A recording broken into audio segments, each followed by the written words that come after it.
ইদানিং সময়ে ফেসবুকে একটি বিশাল একটা প্রবলেম দেখা দিয়েছে, আর সেই প্রবলেমটি দিন দিন প্রকট আকারে ধারণ করছে।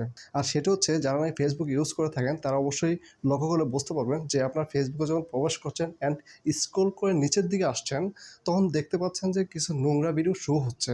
আর আমরা জানি যে নোংরা ভিডিও যদি শো হয়, তখন আমরা কোনো পেজে যদি লাইক দিয়ে থাকি, তখন ওই লাইকের পেজের যত পোস্ট হবে সেই পোস্ট আমাদের ফেসবুকে ওয়ালে শো হবে।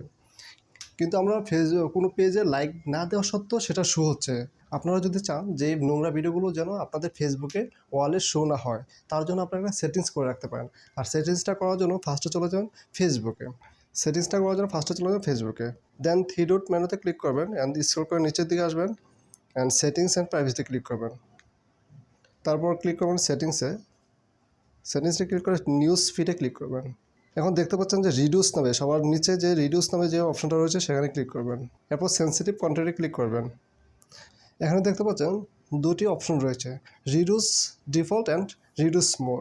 তো এখানে আমারটা যেভাবে শো হয়েছে, মানে প্রথমটাই অন হয়ে আছে, ঠিক আপনাদের মোবাইলে প্রথমটা অন হয়ে থাকবে। তো আপনারা এটা চেঞ্জ করে রিডিউস মোরে ক্লিক করবেন অ্যান্ড ওকেতে ক্লিক করে দেবেন। তাহলে আপনার সেটিংস অন হয়ে যাবে অ্যান্ড আপনারা আশা রাখি যে আপনাদের কোনো ফেসবুকের এমন কোনো নোংরা ভিডিও শো হবে না, যদি আপনাদের কোনো নোংরা পেজের মধ্যে লাইক দেওয়া না থাকে।